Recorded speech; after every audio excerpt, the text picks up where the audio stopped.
Hello, everyone, and welcome to the Streets of New Capenna Limited Guide. I am your host, Warcrime Zulu. I am very excited for this set.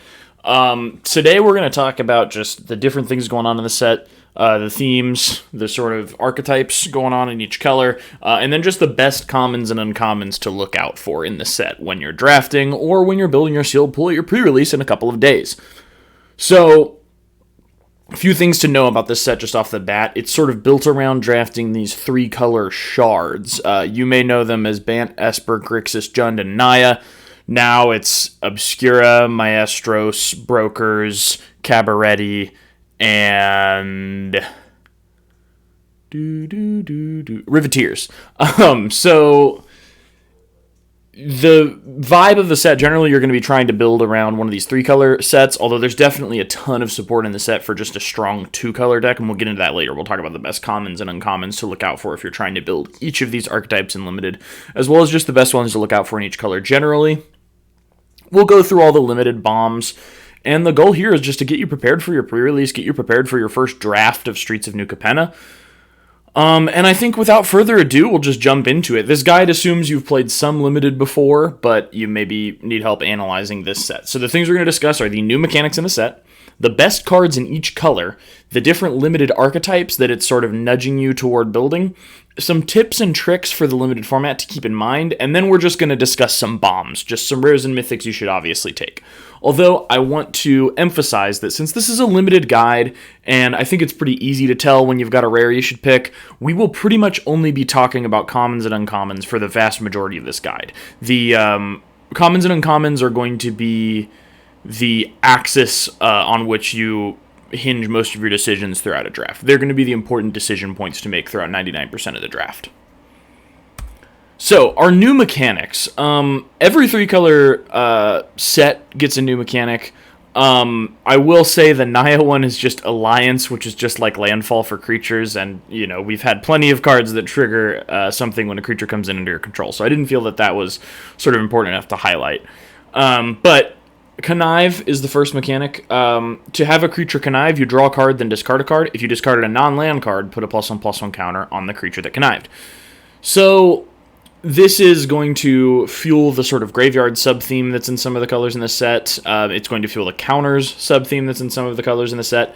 And more generally, it's just a sort of piece of consistency. It buffs your creatures a little bit, but it helps you make sure that you are drawing into the things you need late game. Of course, early game, it's going to help you make bigger creatures to sort of push through if you're okay with discarding non-land cards, if you're looking for lands. And then in the late game, it's going to help you smooth your draws. Usually in the late game, you don't want lands, so you're going to be discarding lands, so you're not as likely to get the +1/+1 counter. But there's a range of different decisions to make every time that you connive. So it's sort of a skill testing mechanic. It's going to ask you whether you want to sort of build a big creature right now or sort of plan ahead. I think it's a very interesting mechanic. Next, we've got Casualty. Casualty is almost entirely on instants and sorceries. As you cast this spell, you may sacrifice a creature with power X or greater. Casualty will demand a specific power of creature. When you do, copy the spell, and you may choose a new target for the copy. So the example we've got here is Light 'em Up, which is Casualty 2, and it's just a 2-mana shock at sorcery speed. So a lot of times, you're going to have to sack a real creature, not like a 1/1 token or something. When you can sack a 1/1 token, it's great, but a lot of times you are going to have to sack a real creature, but these Casualty spells range from, you know, removal spells to draw spells to all kinds of different things. And you're going to be looking to combine these with payoff cards that allow you to get rewarded for sacrificing creatures, and with this mechanic we're about to talk about, which sort of shares two colors with Casualty, which is Blitz. Blitz is a blitz cost. Creatures with Blitz will have a Blitz cost. If you cast the spell for its Blitz cost, it gains haste, and when this creature dies, draw a card. Sacrifice it at the beginning of the next end step. So it's kind of a foil to the dash mechanic, popularized on a certain monkey in Modern. And it, instead of returning the creature to your hand, meaning that you'll be playing the same creature over and over again, that play pattern leads to a lot of repetition. Instead, you're going to be sacking it at the end step, but replacing it with a different card. So it's definitely an interesting sort of aggressive mechanic, but it also sort of incentivizes a less repetitive play pattern than Dash. And it's going to be an interesting mechanic. The power of Blitz plus Casualty cannot be understated. You have to sack the creature at the end step anyway, and you get to draw a card whenever it dies. So if you sacrifice a creature you blitzed to casualty after combat, you're going to be getting insane value. You're going to be sacking a creature you are going to have to sack at the end step anyway, and drawing a card and getting to copy your casualty spell. So very, very powerful. A lot of the blitz creatures are powerful on their own, though, as we'll sort of get into. Some of them leave something behind even after they die. And then next is shield counters. If a permanent with a shield counter would be dealt damage or destroyed, remove a shield counter from it instead. So a lot of cards will be entering the battlefield with shield counters. There's a few cards that can put shield counters on other permanents. This is a new type of counter. It's sort of a cleaner version of maybe Regenerate, and a less powerful version of just outright indestructible. Worth noting, they've gone to great lengths to make sure every color can answer shield counters at common or uncommon. There's a red card whose damage can't be prevented, so the shield counter goes away and doesn't actually prevent the damage. There's black -X removal. There's white exile removal. There's a few different things you can do to kind of get around these shield counters, so they're not going to be as busted as they sound, although it is certainly going to be very powerful, especially when your opponent is forced to like trade with one of these creatures twice, which I think is really the ceiling for these cards, is what you're looking to do. But these shield counters are a new mechanic. They're in 3 colors, and we'll sort of see more of them as we go along. So that's sort of an intro to the new mechanics. We will flesh out a discussion of them when we get to the archetypes that really care about them, but things to keep in mind, remembering what Connive does, what Casualty does, what Blitz does, and what shield counters do. And then, as I mentioned before, there's Alliance, but that's literally just ability that triggers when one of your creatures enters the battlefield. So now we're going to talk about the best cards in each color. The best commons and uncommons, I think, that are of the monocolored options. So these are what I think are sort of the white commons and uncommons you should be looking for. These happen to all be commons. But first we've got Rafine's Informant, 1 and a white for a 2/1 human wizard. Common. When Rafine's Informant enters the battlefield, it connives. And if you don't remember, conniving is where you loot, draw a card, discard a card. And then if you discarded a non-land card, you put a +1/+1 counter on the creature. So Rafine's Informant sort of resembles Professor of Symbology, the uncommon from Strixhaven that had you learn when it came in. But this card is very, very strong, much like Professor of Symbology was. It can't grant you a card like that one did, but it can be a 3/2. If you're looking for lands and you discard a spell to this guy, it's a 3/2 for 2, which is amazing after giving you filtering. But I think the important thing to remember here is that the +1/+1 counter shouldn't necessarily be what you're going for. If your hand is flooded, and you just need to try to draw some action and discard a land, a 2-mana 2/1 is fine. It trades with other 2-drops. But whatever you do with this card, it's going to be above curve. It's a 2-mana 2/1 that, loots and maybe gets a +1/+1 counter. I don't know what's not to love about that. You should get as many copies of this as you can in white. The next white card is Inspiring Overseer. Now, this is direct power creep of a card from Adventures in the Forgotten Realms. This is 2 and a white for a 2/1 Angel Cleric with flying, and when Inspiring Overseer enters the battlefield, you gain 1 life and draw a card. So, Cloudkin Seer from the most recent core set, or the last core set that they did, 3-mana 2/1 flyer that draws a card when it comes in, but that was in blue. This is in white, and it also gains you a life. Or, similar to the card from Adventures in the Forgotten Realms, the Priest, this is draw a card and gain a life when it comes in, 3-mana 2/1, but this time it has flying. You should get pretty much as many copies of this as you can. Just a slightly below rate flyer that replaces itself and gains you a life is insane, especially at common. And this card is going to sort of be one of the staple commons of the format. And then we've got what I think is white's sort of basic removal spell, Kill Shot, 2 and a white instant, destroy target attacking creature. Very simple. A little awkward because you do have to leave it up, hoping that your opponent will swing, but very powerful when you do get to do that. So those are the best white commons and uncommons. Here's the best blue commons and uncommons. I honestly feel it's kind of weird. Blue seems to have the worst monocolored cards in the set. I'm not really sure why. So here's Witness Protection. It's a blue for an aura, enchant creature. Enchanted creature loses all abilities and is green and white citizen creature with base power and toughness 1/1 named Legitimate Business Person. So this turns one of your opponent's creatures into a citizen. Worth noting, it does not get rid of shield counters or any other counters on the creature.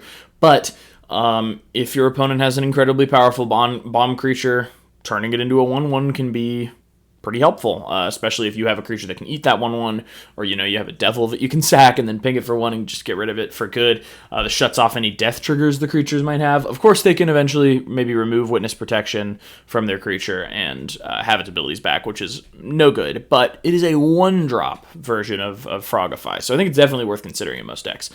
Disdainful Stroke. 1 and a blue for an instant. Counter target spell with mana value 4 or greater. Now, counter spells are typically pretty awkward and limited, but the reason I think you should give this a shot, as I think you generally should with Disdainful Stroke and limited, is counter spells are sort of best in the late game when you're both in top deck mode, and it's easier to expect to be able to leave up 2 mana. And being able to leave up 2 mana to counter something with mana value 4 or greater while you're maybe casting your 3 or 4 drop is a really powerful thing to be able to do. It's a great tempo advantage. And then next we've got the uncommon Sleep with the Fishes, 2 and double blue for an enchantment aura. Enchant creature. When Sleep with the Fishes enters the battlefield, tap enchanted creature, and you create a 1/1 blue fish creature token with this creature can't be blocked. Enchanted creature doesn't untap during its controller's untap step. So this is a sort of claustrophobia that also gives you a 1/1 unblockable when it comes in, which is meaningful. If you're playing a removal-heavy deck, this gets rid of a threat and gives you a tiny little clock that you're going to eventually technically be able to win the game with. And it gets even better if you can put some counters on it. So I think Sleep with the Fishes is definitely worth considering. It's probably going to make the cut in most blue decks. And next we've got the best black cards. Now, obviously there's some removal here. Murder, 1 and double black for an instant, destroy target creature. This is, an often reprinted card. Very fitting for this setting. It's a common. I will note that this is a little bit worse in an environment with shield counters, because this just eats through a shield counter. But that is only in 3 colors. Murder has withstood the test of time. It's a powerful removal spell. So you'll probably want to pick up a copy or 2 of it. Next, we've got Deal Gone Bad. This is 3 and a black for a common instant. Target creature gets -3/-3 until end of turn. Target player mills 3 cards. Now, this is a sort of extender. This is a very powerful piece for a lot of decks. So, firstly, you'll notice the -3/-3 instead of 3 damage or destroy the creature. And this is because of those shield counters that I just mentioned. Almost all of the common and uncommon creatures that enter the battlefield with shield counters have 3 or less toughness. So this kills them bypassing their shield counter. For those of you who don't know, if a creature's toughness is less than 0 or 0 or less, then it does not matter how much damage it's taken. It doesn't matter if it has a shield counter. It doesn't matter if it has indestructible. It still dies to state-based actions. So this gets past those pesky shield counters, and then the target player mills 3 cards. There's a sub-theme we're going to talk about later on that sort of entices players to have multiple different mana values in their graveyard in order to gain some sort of effect, and we'll talk about that later, but what this Deal Gone Bad does, it's going to give you 4 in your graveyard because of the spell itself, and then it's going to mill 3 cards, which, will give you maybe 1 or 2 more mana values you did not yet have in your yard. You're going to want to target yourself with the mill, of course. And then another good black card, we've got Crooked Custodian, 1 and a black for a 3/2 that enters the battlefield tapped at common. I'm always high on these cards. Anytime you can get a 2-mana 3/2, that's great. It'll trade with a lot of 3 drops. The fact that it enters tapped kind of sucks, because usually you want to play it and then be able to leave it up to block with, but it's also a good aggressive card. You can get in for 3 damage if they probably don't want to trade with this. There are a lot of 2/1s in the set that can trade with this, so, just something to keep in mind. If you're looking for 2 drops for your black deck, you could do a lot worse than Crooked Custodian. Next, we've got our red commons and uncommons, and boy, is there some powerful removal. We've got Strangle, which is a single red for a sorcery. Deal 3 damage to target creature or planeswalker.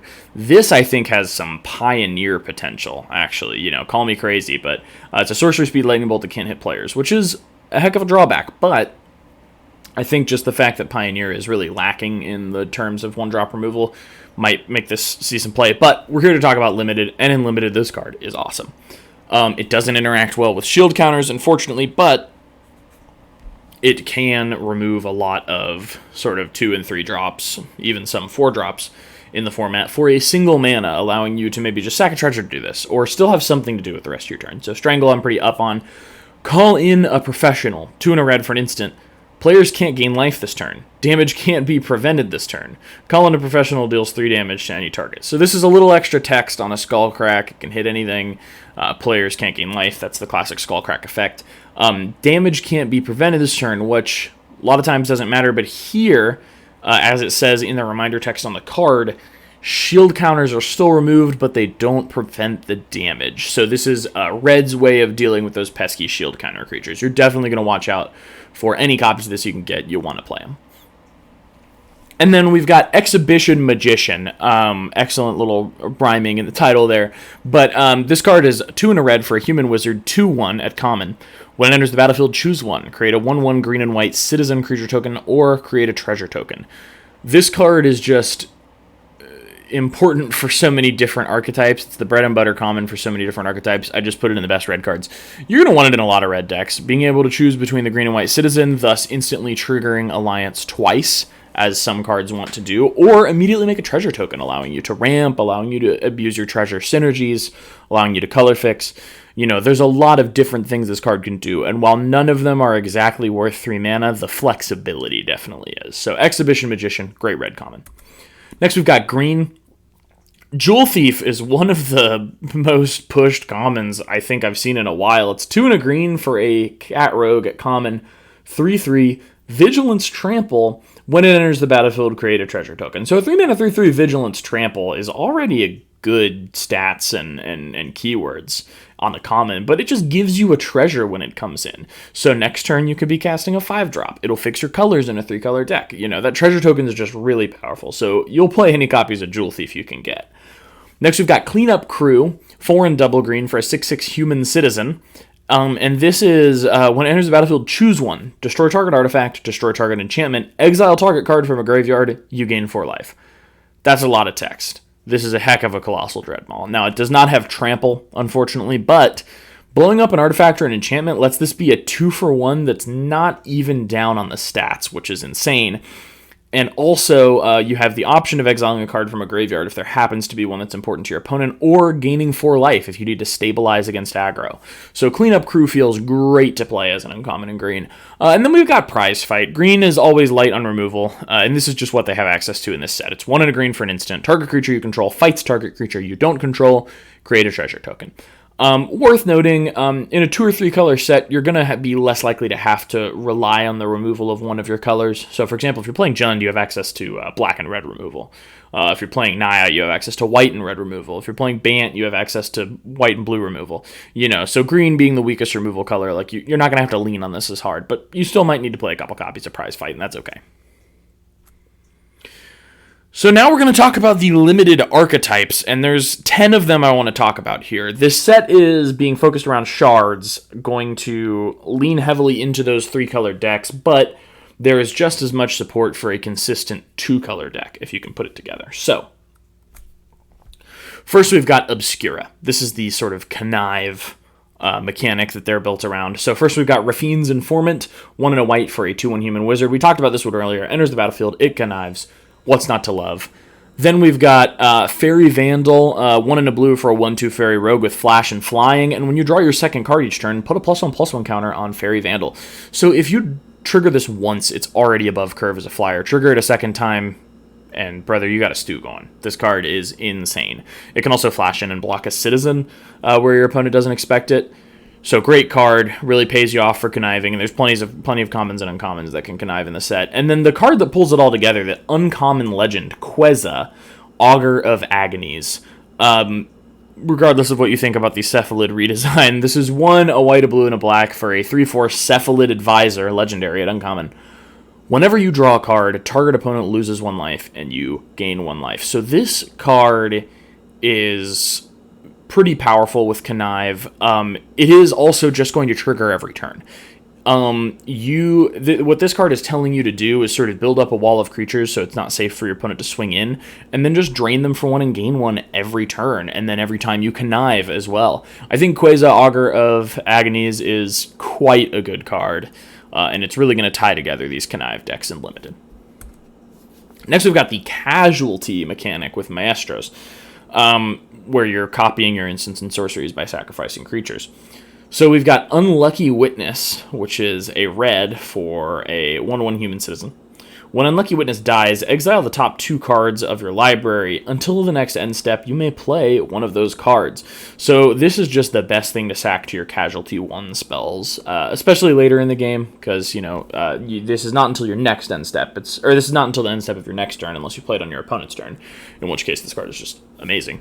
But if you have to sack it on your turn, which a lot of the Casualty spells are sorceries, it'll still give you something till the end of the turn, so it's better in the late game. And then we've got Rooftop Nuisance, 2 and a blue for a sorcery with Casualty 1. Tap target creature. It doesn't untap during its controller's next untap step. Draw a card. I think this card is a lot better than it looks. Divination is fine in limited.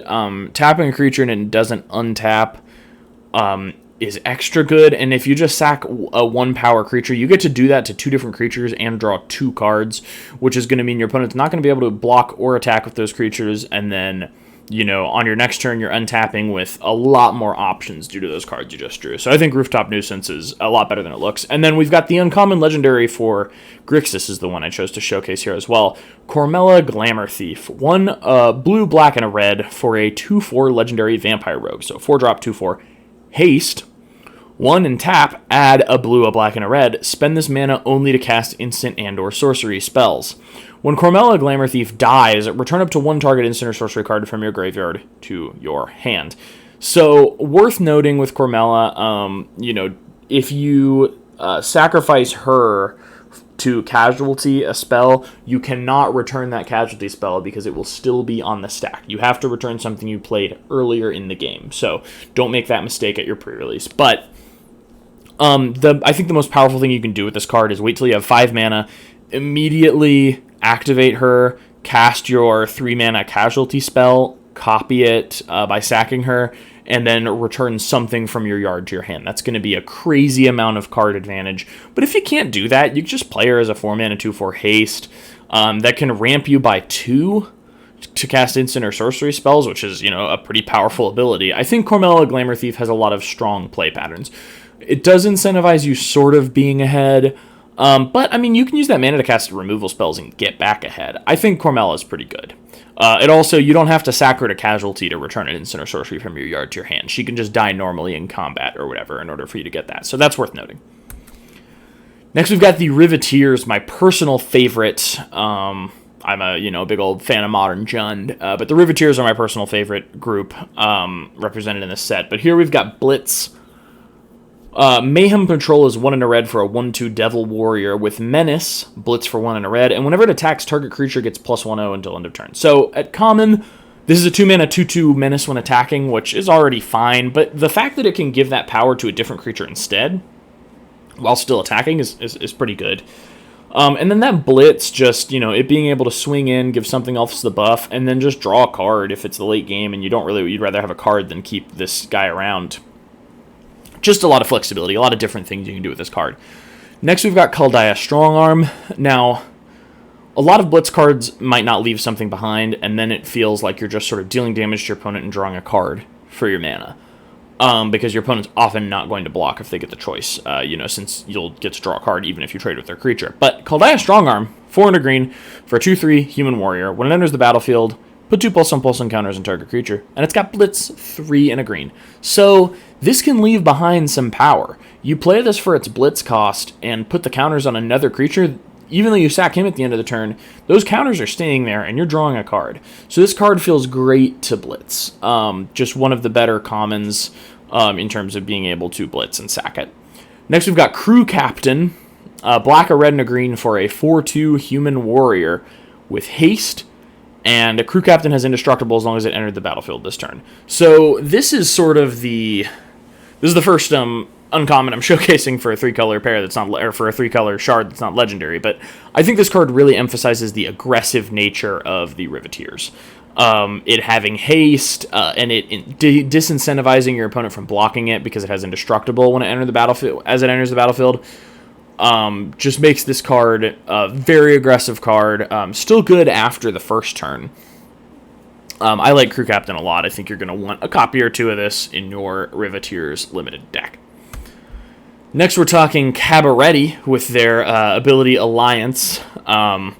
whenever another creature enters the battlefield under your control trigger. So first we've got Mage's Attendant. This is 2 and a white for a 3/2 cat rogue. When Mage's Attendant enters the battlefield, create a 1/1 blue wizard creature token with 1. Sacrifice this creature. Counter target non-creature spell unless its controller pays 1. This card is great stats for the cost. It's, even if you ignore the ability on the wizard, it's a 3 mana 3/2 that gives you a 1/1. So that's 4/3 in power separated between 2 bodies for 3 mana. Great stats coming down.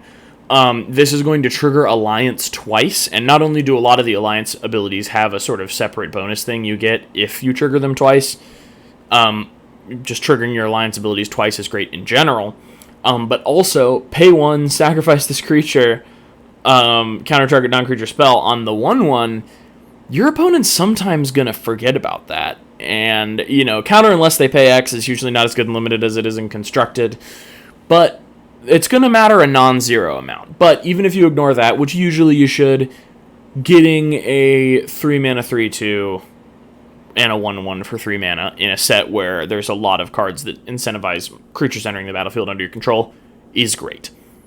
Speaking of those Alliance cards, we've got Elegant Entourage, 3 and a green for a 4/4 Elf Druid, so 4 mana 4/4. With Alliance, whenever another creature enters the battlefield under your control, target creature other than Elegant Entourage gets +1/+1 and gains trample until end of turn.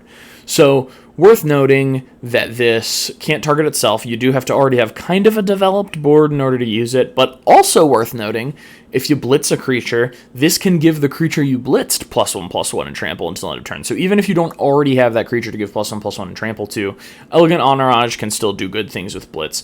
I think it's just a great green card in general. I think you should play it if you're playing green, regardless of whether you're in Cabaretti. But the sort of dream situation is you've got another little creature, you play something like Mage's Attendant that makes 2 guys, something like the Magician, I'm blanking on the name of the red Magician that can make a citizen when it comes in. Boom, that's 2 Alliance triggers, +2/+2, and trample to a creature, or +1/+1 and trample to 2 different creatures. Just lets you separate your power out and make blocks really awkward for your opponent. So, Elegant Entourage, good card. And next we've got Rocco Cabaretti Caterer. This is a uncommon 3/1 Elf Druid for X, a red, a green, and a white. And it's a legendary. When it enters the battlefield, if you cast it, you may search your library for a creature card with mana value X or less, put it onto the battlefield, then shuffle. This card's really interesting and limited. I think it has some constructed potential. It's going to be kind of hard to tell until results are in. But in limited, you cast this for 5, it's a 3/1 and any 2-drop out of your deck, or you cast it for 6 and it's a 3/1 and any 3-drop out of your deck. It's guaranteed to trigger Alliance twice as long as you can grab a creature. And it's really a toolbox. What creature is best for this situation? You're going to have to pay 3 extra mana, but you're also going to get an extra 3/1. I think this card's interesting. I think it's definitely worth considering for your limited deck if you're Naya.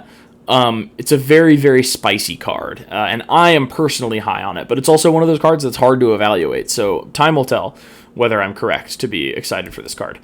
Next, we've got the Brokers with shield counters and counters matter.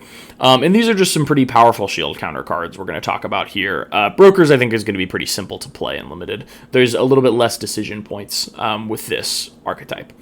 So we've got Swooping Protector, 3 and a white for a 2/1 bird citizen. Citizen creature type is pretty relevant. Flash, flying, enters the battlefield with a shield counter on it. So the best thing you can be doing with this probably is your opponent swings with a creature with 2 or less toughness. You flash this in, block it, kill it, and you get to keep your 2/1 flyer around to use as a clock. And that's very powerful. It's a very powerful thing to be able to do. So Swooping Protector I am very high on.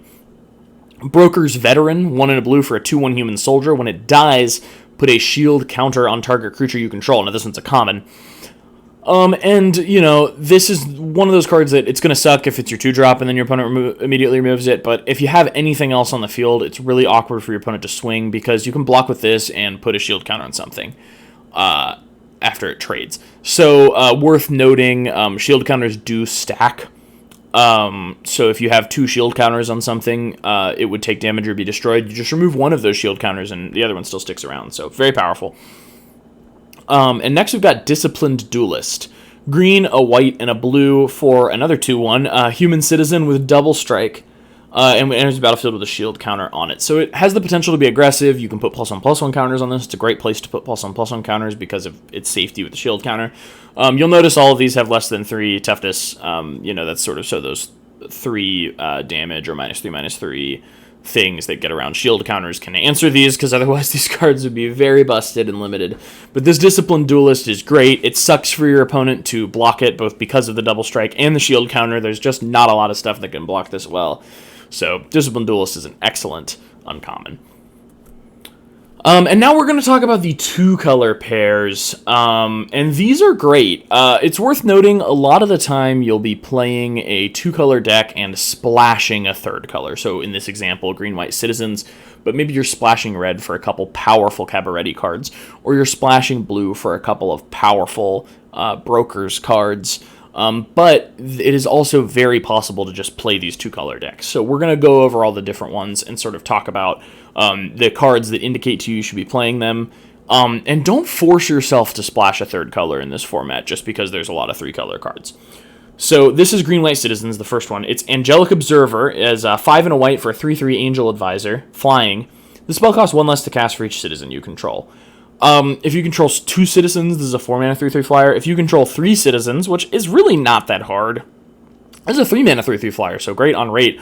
Anything less than that, and this is a great rate. There's not a lot of big flyers in this set, so a 3/3 flyer is an excellent clock. Definitely worth considering. Scuttling Butler is a 3-mana 4/1 artifact creature construct.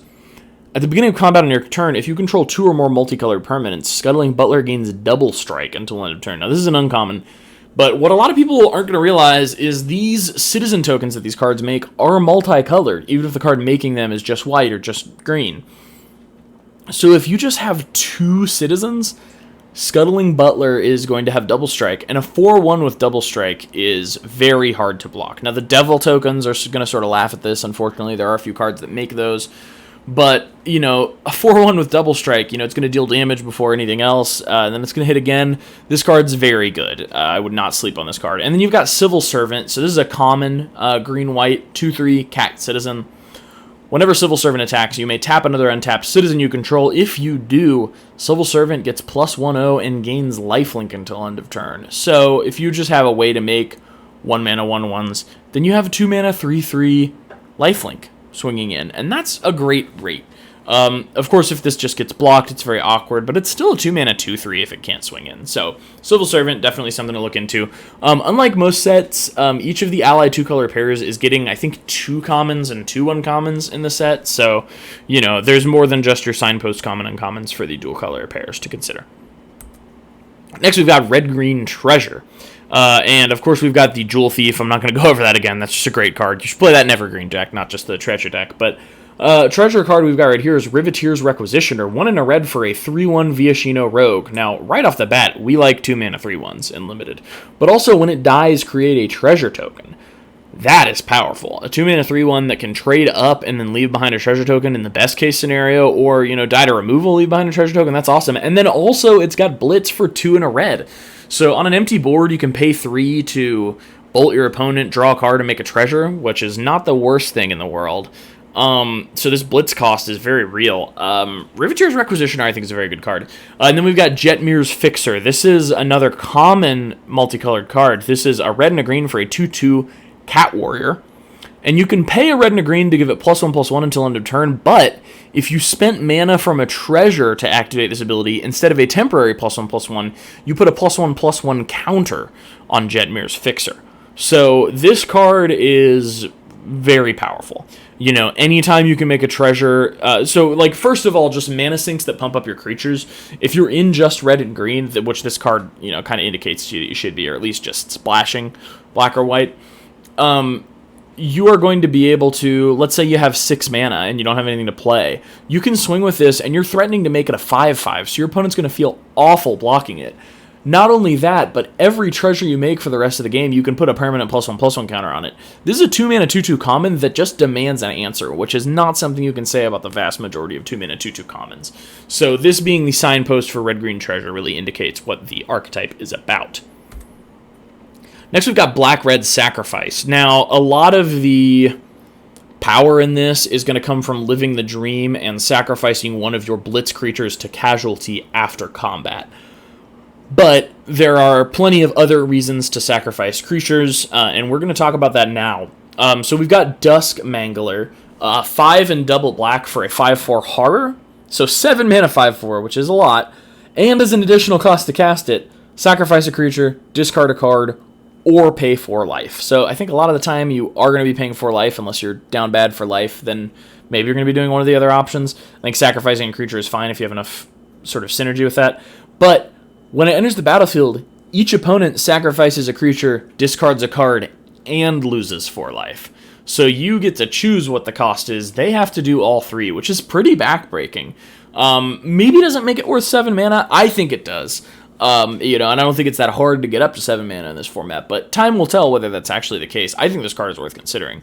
And then we've got Rob the Archives. 1 and a red for a sorcery, casualty 1, exile the top 2 cards of your library. You may play those cards this turn. It's important to remember that it says this turn. This is definitely a late game card, but you have little creatures to sack. You're digging for your action. Rob the Archives will help you find it. Looking at the top 4 is insane after just sacking any creature as long as it doesn't have 0 power. And I think to work with casualty, I don't think they put any actual 0 power creatures in this set. At least definitely not in Grixis. I know there's a white one and there's a blue one, I guess, but it can connive. Anyway, and then the Signpost Uncommon for this, one of the Signpost Uncommons, since there's multiple, is Forge Boss. 2 a black and a red, for a 3/4 human warrior at Uncommon. So 4 mana, 3/4.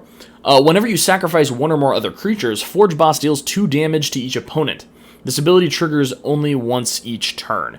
So once per turn when you casualty, you can deal 2 to your opponent on a 4 mana, 3/4, which is a pretty competent body. So I think this card just sort of screams inevitability if you're sacrificing every turn. Also, he unfortunately looks a little bit like neo-Nazi Gavin McGinnis. I'm just now noticing. Bad dude. But that doesn't have anything to do with this. That's Forge Boss. Blue-black Graveyard and mana values. We've got this really interesting sort of threshold mechanic that Mark Rosewater teased on his blog. And you've got cards that care about having a certain amount of different mana values among cards in your graveyard. So one of the best ways to accomplish this, make sure you get a land in your graveyard, mill yourself, do some blitzing, do some conniving, do some sacrificing to casualty, get those different mana values in your yard and get paid off. And I'll show you how. Sewer Crocodile is a 6 mana 4/6 Crocodile. 3 and a blue. Sewer Crocodile can't be blocked this turn. This ability costs 3 less to activate if there are 5 or more mana values among cards in your yard. So if you've already put, and this is a common, so if you've already put a lot of cards in your yard and you have that ability able to be paid for 1 blue, you can make this unblockable, hit your opponent for 4, and then still have mana left over to do whatever you want with the rest of your turn. But even if you're not interested in activating that ability, this is a 6 mana 4/6, which just blocks really well. So something to consider for sure. And then Deal Gone Bad is a card I talked about earlier on just the best black cards. It gets past shield counters with the -3/-3. Target player mills 3 cards. In this deck, you're going to want to target yourself. Try to get 2/5 cards, 5 different mana costs in the graveyard. There's, of course, another uncommon. It's a 4 mana 3/3 flyer that gets +2/+2 if you meet the condition, which is crazy good. But I chose to showcase Tainted Indulgence. It's a blue and a black for an instant. Draw 2 cards, then discard a card unless there are 5 or more mana values among cards in your graveyard. So excellent card filtering. Helps you get to the threshold if you're not there yet, which is very valuable. But yeah, we've never had a set that's cared about this before, so it's kind of hard to evaluate these cards, figure out how difficult it'll be exactly to get those 5 mana values among cards in your graveyard. But once you have them in there, it's clear that there are some cards that are going to have you cooking with gas.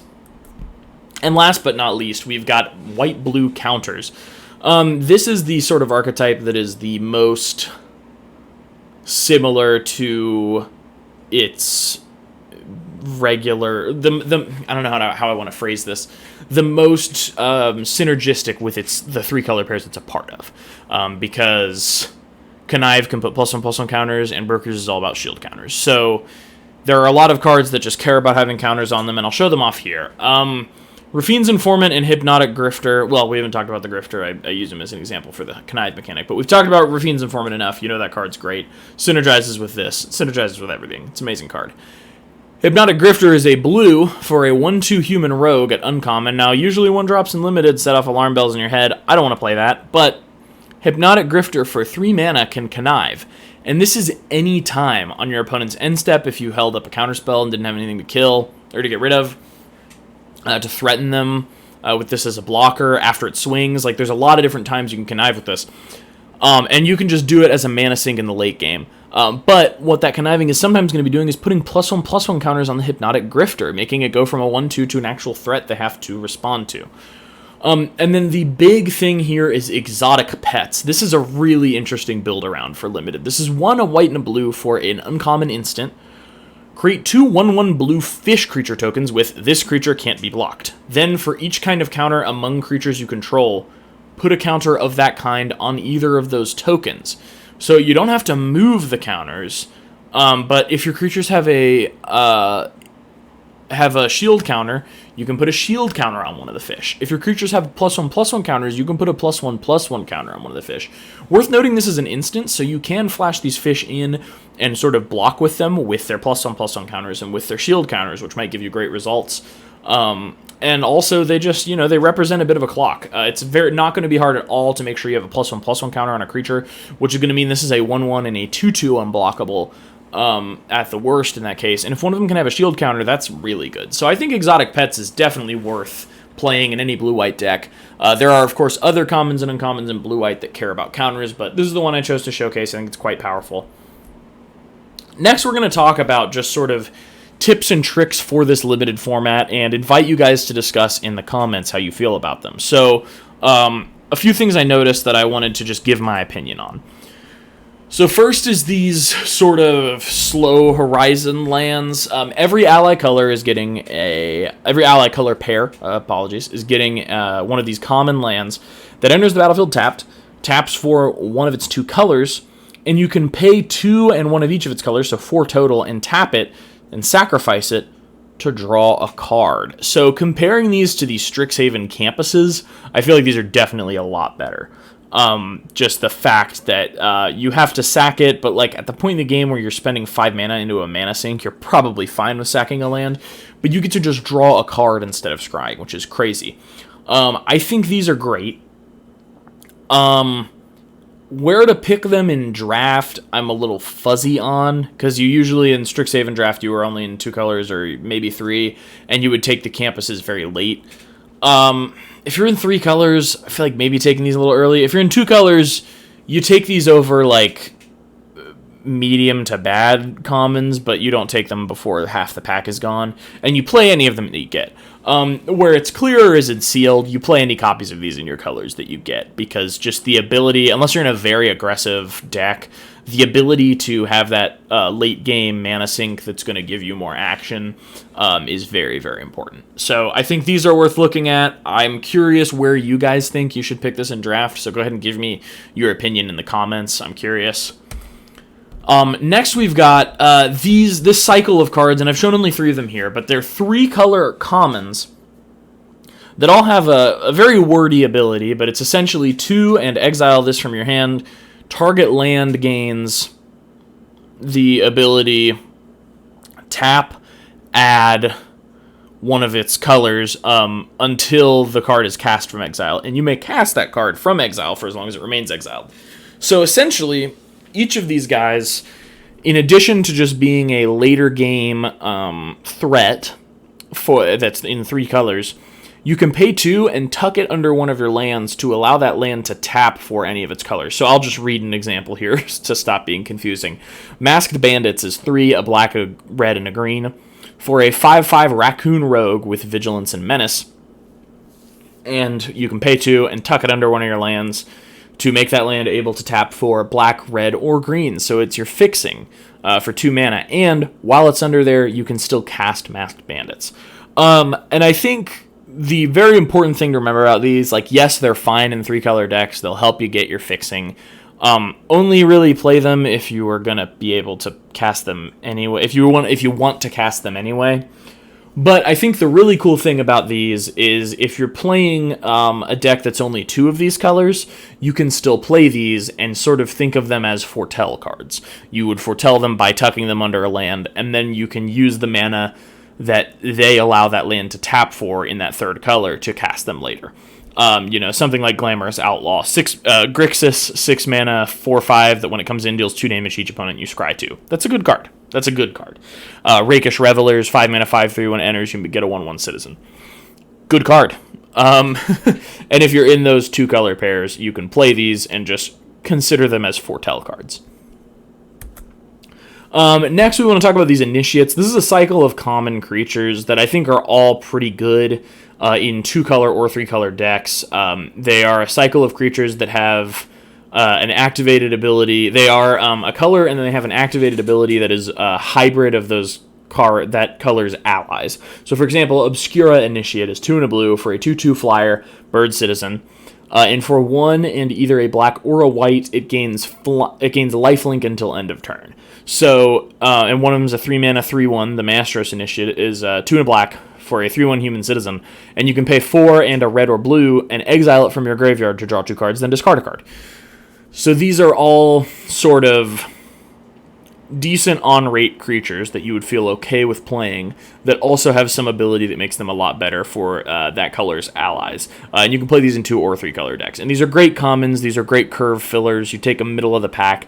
The one I'm probably highest on is Obscura Initiate, because on gummed up board states, making a life swing of 4 is really powerful. Maestros Initiate also is great. And then Broker's Initiate being able to block and then later be bigger. The other 2 are fine. The Naya one gets double strike. It's a 1/2 for 2. And then the Jund one is a 2 mana 2/2 that gets Death Touch for 2. All fine. All these cards are fine. Definitely worth considering. I'm curious what your thoughts are on them and which one's the best. I personally think it's Obscura and then Maestros, close second. But I think these are powerful commons that are definitely going to be staples of the limited format. Next, I just want to go over what I think are sort of the best bombs. Bombs are usually pretty easy to spot. Some rares are traps. The board wipe that destroys all artifacts and then deals damage to creatures equal to the number of artifacts put into graveyards this turn, I think is probably the biggest trap of this set. But these are just the insane bombs you should always take.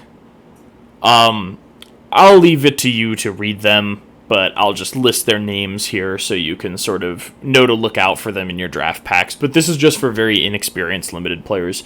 Usually, it's very easy to tell when your rare or mythic is going to guide what deck you're building, and it's a little harder to tell which commons and uncommons you should augment it with, which is what the majority of this video is about. So I think the best bombs, in no particular order, are Jaxus the Troublemaker, Vivian on the Hunt, Elspeth Resplendent, Rafine Scheming Seer, Tenacious Underdog, Workshop Warchief, Reservoir Kraken, Urabrask Heretic Praetor, and Hostile Takeover.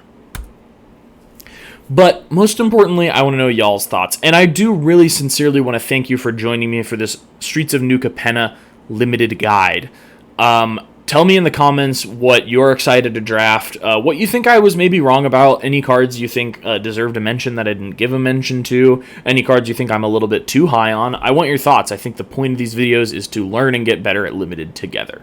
So thank you so much for watching, and I hope to do more Magic content than just set reviews with each set coming out. So maybe expect, I don't know, some video essays, some other content coming up. Now that I've got a little bit more free time, I think that would be a really cool thing to do. So let me know in the comments what you want me to make, and just how much you enjoyed this video. I would appreciate a like. I would appreciate a subscribe. But other than that, just be well.